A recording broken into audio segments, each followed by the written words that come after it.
లక్ష్మి పనిచేసుకుంటూ ఇంట్లో నుంచి బయటికి వచ్చి వాటర్ని బయటికి విసిరేయబోతుంటే అప్పుడే వాళ్ళ ఇంటికి ఎదురుగా చెట్టు కింద జై నిరాహార దీక్షలక్క జాను నన్ను క్షమించని బోర్డు పెట్టుకొని లక్ష్మి వాళ్ళ ఇంటి ముందే కూర్చొని ఉంటాడు. అలా జైను ఒక్కసారిగా చూసి లక్ష్మి ఒక్కసారిగా షాక్ అవుతుంది. వెంటనే జాను అని గట్టిగా కేక వేస్తుంది. లోపల నుంచి శ్రీనివాస్ ఇంకా జాను ఇద్దరు కలిసి ఏమైంది లక్ష్మి, ఏమైంది అమ్మ అని జాను ఇంకా శ్రీనివాస్ ఇంట్లోంచి కలిసి వస్తారు. అలా వస్తున్న వాళ్ళని చూసి లక్ష్మి ఒక్కసారిగా జాను ఒకసారి ఇక్కడ చూడమ్మా అని జై కూర్చున్న ప్లేస్ని చూపిస్తూ ఉంటుంది.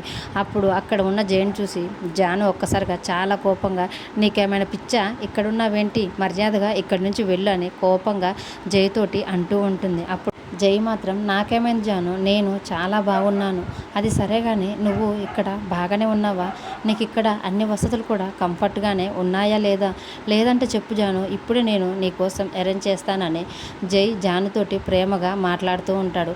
అయినా సరే జాను మాత్రం కోపంగా నువ్వెన్ని వేషాలు వేసినా, ఇంకా ఎన్ని ప్రయత్నాలు చేసి నీ ప్రేమ పేరుతో నన్ను మభ్యపెట్టాలని చూసినా నేను నీ దగ్గరికి మాత్రం వచ్చేదే లేదు, నువ్వు నాకు వద్దంటే వద్దు, మర్యాదగా ఇక్కడి నుంచి వెళ్తావా లేదా అని కోపంగా ఇంట్లోకి చెప్పేసి వెళ్ళిపోతూ ఉంటుంది. అప్పుడు వెళ్ళిపోతున్న జాన్ని ఒక్కసారిగా జై జాను ఆగు అని జాను నాపుతూ ఉంటాడు. అప్పుడు జాను ఆగి వెనక్కి తిరిగి చూసేసరికి జై ఇలా జానుతోటి అంటూ ఉంటాడు, జాను నువ్వు నాకు చెప్పేంత వరకు నా ప్లాట్ఫామ్ ఇదే జాను, నేను నీకోసం ఇక్కడే ఎదురు చూస్తూ ఉంటాను అని జై జానుతోటి అంటూ ఉంటాడు.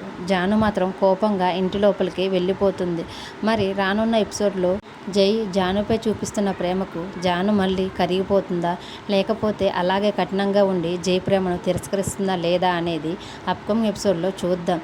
ఈ వీడియో కనుక మీకు నచ్చితే ప్లీజ్ లైక్ చేసి మన ఛానల్ని సబ్స్క్రైబ్ చేసుకోండి. Thanks for watching.